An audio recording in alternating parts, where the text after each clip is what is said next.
আজ সকাল থেকে আমরা নজর রেখেছি সুপ্রিম কোর্টে আইপ্যাক মামলা নিয়ে ঠিক কি চলছে, যেখানে হাইকোর্টের শুনানিতে যে বিশৃঙ্খলা হয়েছে তা নিয়ে শীর্ষ আদালত যথেষ্ট বিচলিত। আদালতকে যন্তর মন্তর বানানো হয়েছে বলে টিপ্পনী বিচারপতিদের। পাল্টা সওয়াল করছেন কপিল সিবাল, অভিষেক মানু সিংভিরা। তাদের দাবি ইডি যা বক্তব্য রাখছে তা স্ববিরোধী। বিশেষ পরিস্থিতি ছাড়া ইডি সুপ্রিম কোর্টে আসতে পারে না, এমনটাও সওয়াল করেন রাজ্য সরকারের আইনজীবী অভিষেক মানু সিংভি। মুখ্যমন্ত্রী রাজ্য পুলিশের প্রধান যখন ঘটনাস্থলে ছিলেন তখন স্থানীয় পুলিশকে দিয়ে তদন্তের মানে হয় না। ইডির আইনজীবী তাই আদালতে পাল্টা সিবিআই তদন্তের দাবি জানান। এরপরে মধ্যাহ্নভোজের বিরতি আপাতত, এবং বিরতির পর ফের শুনানি শুরু। কি চলছে এখনো পর্যন্ত সেই বিষয়ে আমরা জানার চেষ্টা করব, কারণ আমরা দেখেছি এই আইনি লড়াইটা বেশ ইন্টারেস্টিং হতে। কারণ হাইকোর্ট, সুপ্রিম কোর্ট, আবার হাইকোর্ট, গতকাল হাইকোর্টের শুনানি দেখলাম, সেখানে ইডির ভূমিকা নিয়ে প্রশ্ন উঠতে শুরু করে। তাহলে ইডি চাইছেটা কি? আর ঠিক এই জায়গায় আজকে সুপ্রিম কোর্টে ঠিক কোন জায়গায় গোটা বিষয়টা এখনো পর্যন্ত দাঁড়িয়ে আছে আমি বুঝে নেবো। অর্ণবাংশু রয়েছেন আমাদের সঙ্গে সরাসরি। অর্ণবাংশু,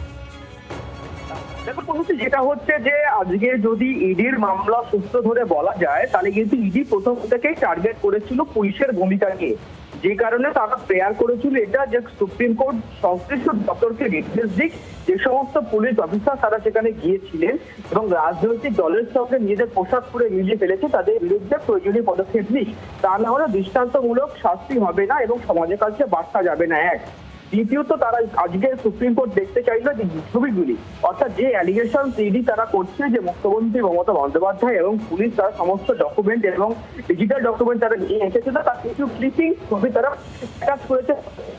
সেই ছবিগুলি দেখার পর কিন্তু বেঞ্চ একটি স্পেসিফিক ইম্পর্টেন্ট লাইন বলেছে যে এটা খুব সিরিয়াস ইস্যু এবং এই জায়গা দাঁড়িয়ে ছবিগুলি সত্য না সত্য। অর্ণবাংশু একটু সরে গিয়ে কথা বলো, তোমার কথা কেটে যাচ্ছে। অর্ণবাংশু শোনা যাচ্ছে? শোনা যাচ্ছে? হ্যাঁ বলো বলো। দেখো, সেটা হচ্ছে যে আজকে সুপ্রিম কোর্ট যে ছবিগুলো তারা দেখলো, যেটা ইডি অ্যাটাচ করেছিল মামলার নথিতে, সেই ছবিগুলি দেখার পর একটা সেন্টেন্স খুব গুরুত্বপূর্ণ বলেছে, সেটা হচ্ছে যে এটা খুব সিরিয়াস ইস্যু, আমাদেরকে এটা কিন্তু এক্সামিন করতেই হবে। অর্থাৎ সিরিয়াস ইস্যু কেন? যে সমস্ত ডেটাগুলি, ডকুমেন্টগুলো মমতা বন্দ্যোপাধ্যায় এবং পুলিশ সংগ্রহ করেছিল, তার কিছু ছবি কিন্তু ইডি তারা তুলে ধরেছে সুপ্রিম কোর্টের কাছে। সেই জায়গা দাঁড়িয়ে কিন্তু এই মন্তব্যটি করেছে। যদিও আজ কপিল সিব্বলের বক্তব্য যে আইপ্যাক কিন্তু আমাদের কাইন্ড অফ পার্টি অফিস এবং সেখানে সমস্ত পার্টি ডকুমেন্ট তথ্য রয়েছে ইলেকশন পারপাসে। সেই সময় দাঁড়িয়ে কিন্তু হাইকোর্ট জানতে চায় যে ইলেকশন কন্ডাক্ট করে কি আইপ্যাক না ইলেকশন কমিশন। সুতরাং এই প্রশ্নও তোলা হয়েছে বেঞ্চের তরফ থেকে এবং ধারণা বলা হয়েছিল এটা যে আবেগ বশত চলে যাওয়া হয়েছিল, এই আবেগ আবারও দেখা যেতে পারে, এমনটা কিন্তু মন্তব্য করেছে আদালত। অনেক ধন্যবাদ অর্ণবাংশু। শুনানিতে কি হয় আরো আপডেট আপনাদের দেবো। আরো আপডেট নিয়ে আমাদের নয়াদিল্লির প্রতিনিধি রাজীব রয়েছেন আমার সঙ্গে সরাসরি। রাজীব। সব্যসাচী, দেখো, প্রথমেই তোমাকে জানিয়ে রাখি যে মামলায় রাজ্য রাজনীতি তো বটেই, জাতীয় রাজনীতি উত্তাল। তার শুনানি সুপ্রিম কোর্টে শুরু হয়েছে এবং এক পর্ব শুনানির পর আর 1-2 মিনিটের মধ্যেই দ্বিতীয় পর্বের শুনানি শুরু হবে সুপ্রিম কোর্টে। এবং এই শুনানিতে যে বিষয়গুলি উঠে এসেছে, একদিকে কপিল সিবাল এবং অভিষেক মানু সিংভি, তারা একদিকে যেমন মমতা বন্দ্যোপাধ্যায় এবং রাজ্য পুলিশের হয়ে সওয়াল করছেন, রাজ্য সরকারের হয়ে সওয়াল করছেন, উল্টো দিকে খোদ সলিসিটর জেনারেল তুষার মেহতা এবং অতিরিক্ত সলিসিটর জেনারেল এস.ভি. রাজু তারা ইডির হয়ে সওয়াল করছেন। এবং এই সওয়াল এবং পাল্টা সওয়াল জবাবের মধ্যে যেটা উঠে আসছে তা হলো নানা বিষয়। প্রথমেই তোমাকে জানিয়ে রাখি একটা চাঞ্চল্যকর তথ্য যেটা উঠে এসেছে, তা হলো ইডি গত 8 তারিখে যেখানে তল্লাশি চালানোর জন্য অভিযান চালায়, সেই আইপ্যাক প্রেমিসেস এবং তার পাশাপাশি আইপ্যাকের কর্ণধার প্রতীক জৈনের বাড়ি, এরা দুজনের কেউই, অর্থাৎ আইপ্যাক এবং প্রতীক জৈন, তারা কিন্তু অভিযোগ জানায়নি কোথাও।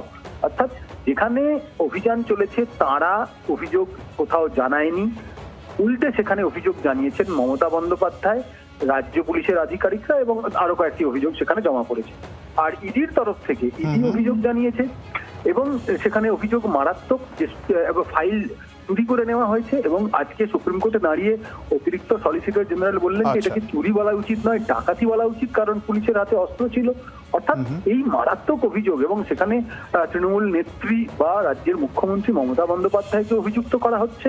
অর্থাৎ এই সমগ্র বিষয়টা সুপ্রিম কোর্ট কিন্তু গুরুতর বিষয় হিসেবে দেখছে, একদম। সিরিয়াসলি দেখছে, এবং সেটা আদালত আজকে জানিয়েছেন। বিচারপতি মিশ্র এবং বিচারপতি পাঞ্চুলির বেঞ্চ জানিয়েছেন যে তারা নোটিশ ইস্যু করবে এবং এই মামলায় কলকাতা হাইকোর্টে ফেরত পাঠানোর আর্জি কিন্তু জানিয়েছিলেন কপিল সিবাল, অভিষেক মনু সিংভি। যেটা মনে করছেন আইনজীবীরা যে দীর্ঘ শুনানি হওয়ার পরে এখন আর সম্ভবত কলকাতা হাইকোর্টে মামলাটি ফেরত দেওয়ার সম্ভাবনা কমে গিয়েছে। এখন দেখার যে দ্বিতীয় পর্বে শুনানি শুরু হলে সুপ্রিম কোর্ট এই বিষয়ে তাদের কি পর্যবেক্ষণ ঠিক, রাখেন, কোনো ঠিক। নির্দেশিকা দেয় কিনা। অনেক ধন্যবাদ রাজীব। আর এই নিয়ে রাজনৈতিক প্রতিক্রিয়া আমরা পেয়েছি, পরপর শোনাবো আপনাদের।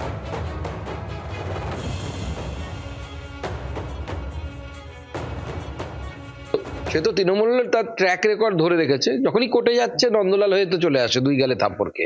নতুন কিছু নয়, আরো হবে, অপেক্ষা করুন না, সুপ্রিম কোর্টে মামলাটা উঠুক। আমি যতদূর আইন বুঝি, আমি আইন বিশেষজ্ঞ নই, তবে যতদূর বুঝি মমতা বন্দ্যোপাধ্যায় এবং 4-5 জন পুলিশ, মানে আইপিএস এবং আইএস যে অপরাধ করেছে, সেই অপরাধে তাদের সাজা না হলে পরে ভারতবর্ষের বিচার ব্যবস্থার প্রতি মানুষের বিশ্বাসটা উঠে যাবে।